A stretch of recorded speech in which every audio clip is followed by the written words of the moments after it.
सुंदर देवियां चमर डुला रही है, कोई पंखा कर रही है, कोई जल, कोई फल, और उनको बार बार सेवा दे रही हैं, लेकिन वो सेवा की और वस्तुओं की ओर उनका ध्यान नहीं जा रहा। वो बार बार अपनी गोद में लेटे हुए दो बूढ़ों को देख करके रोए जा रही है, हाय हाय किए जा रही है। नारद जी ने बड़ा विचित्र दृश्य देखा। ये सुंदर देवी इसकी गोदी में लेटे हुए ये दो बूढ़े कौन है? पास जाकर के पूछा, देवी आप कौन हो? कहा, मैं भक्ति हूं, मेरी सेवा में ये गंगा यमुना सरस्वती नदियां साकार रूप लेकर के खड़ी हैं, लेकिन इनकी सेवा से मुझे सुख नहीं मिल सकता, क्योंकि मेरे दोनों पुत्र ज्ञान और वैराग ये मरणासन स्थिति में है। देखो जी, भक्ति कब सुख देती है? जब ज्ञान वैराग तुम्हारा जवान है।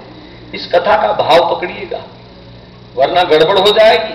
और ये दृश्य या तो ब्रजभूमि में मिलता है या केवल भागवत कथा में, वरना ज्ञान वैराग और भक्ति का कहीं अन्य ग्रंथ में दर्शन नहीं हुआ, साकार दर्शन नहीं हुआ। ये भागवत की कथा की महिमा समझो या ब्रजभूमि की, जहां ज्ञान वैराग और भक्ति भी साकार बैठे हैं। सबसे पहले भक्ति की स्थिति देखो, दर्शन करो, वो जमीन पर बैठी है, महारानी है, महारानी भक्ति। गंगा यमुना सरस्वती नदियां जिसकी सेवा में खड़ी हैं, वो कोई छोटी मोटी महारानी है क्या? लेकिन नम्रता देखो, वो वृंदावन जमीन पर बैठी है। इसका मतलब भक्ति करना चाहते हो तो सबसे पहले अपने भीतर नम्रता लाओ। नम्रता पहली सीढ़ी है। घमंड नहीं होना चाहिए। कई लोग तो इस बात का भी घमंड करते हैं, हम तो डेली मंदिर जाते हैं जी, हम लोग तो 16 माला करते हैं जी। अरे तू 32 भी कर, 100 1000 करने वाले बैठे, काहे का घमंड? तुम करो, लेकिन वो घमंड की वस्तु नहीं है। और किसी पर एहसान नहीं किया तुमने, ना भगवान पर ना किसी दुनिया पर, अपने लिए किया है। तेरे ही पाप खत्म होंगे भजन करेगा तो, तेरा ही मन शांति को प्राप्त करेगा, इसलिए घमंड नहीं करना। तो भक्ति महारानी है पर नम्रता में रहती है। लेकिन खुश कब होती है, भक्ति प्रसन्न कब होती है? जब ज्ञान और वैराग भी आएगा। मैंने पहले प्रारंभ में चर्चा करी, जो लोग नहीं आए थे प्रारंभ में, उनकी सुविधा के लिए थोड़ा और कह दूं, रोती हुई भक्ति कौन सी है? मैं आप ही की बात आपको बताऊंगा।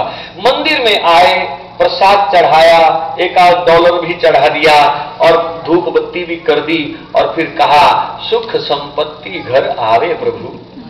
आप आओ ना आओ, लेकिन डॉलर भेजते रहियो, सुख संपत्ति आती रहे, कष्ट मिटे धन का।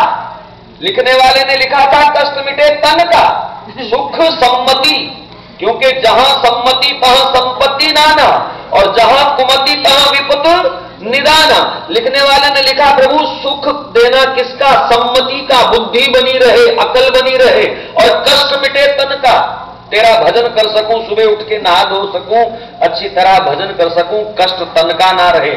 लेकिन वारे प्यारे, तुमने गीत ही बदल दिया, बोला सुख सम्मति घर आवे, कष्ट मिटे धन का। धन का कष्ट खत्म कर दे, ताकि हॉस्पिटल में भी बिल देने योग्य धन प्राप्त होना चाहिए, पर्याप्त होना चाहिए। तो ये जो मांगने वाली भक्ति है, हे प्रभु ये दे दो, वो दे दो, ये रोती हुई भक्ति है। अगर ज्ञान और वैराग्य युक्त भक्ति होगी तो बस वो भक्त फिर भगवान से कुछ नहीं मांगेगा।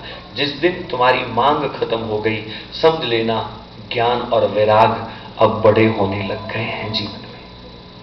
और वैराग के बगैर सुख सारी जिंदगी मांगते रहेंगे क्या?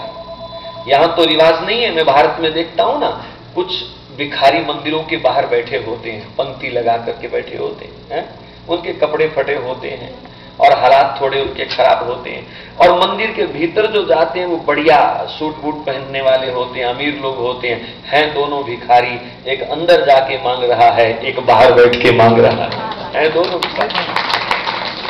तो ऐसी भिखारियों वाली भक्ति हमको नहीं करनी है।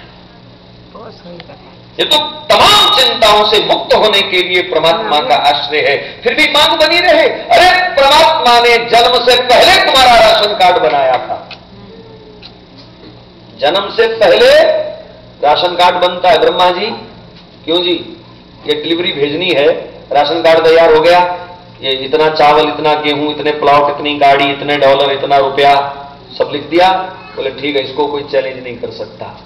शास्त्र कहता है तुम्हारे भाग्य को रत्ती भर कोई घटा नहीं सकता और तिल भर कोई बढ़ा नहीं सकता। मांगने का क्या फायदा? अगर परमात्मा से मांगने पर ही धन दौलत मिलती हो, तंदुरुस्ती मिलती हो, तो वो लोग तो बीमार ही पड़े होंगे जो भगवान को नहीं मानते। क्यों जी?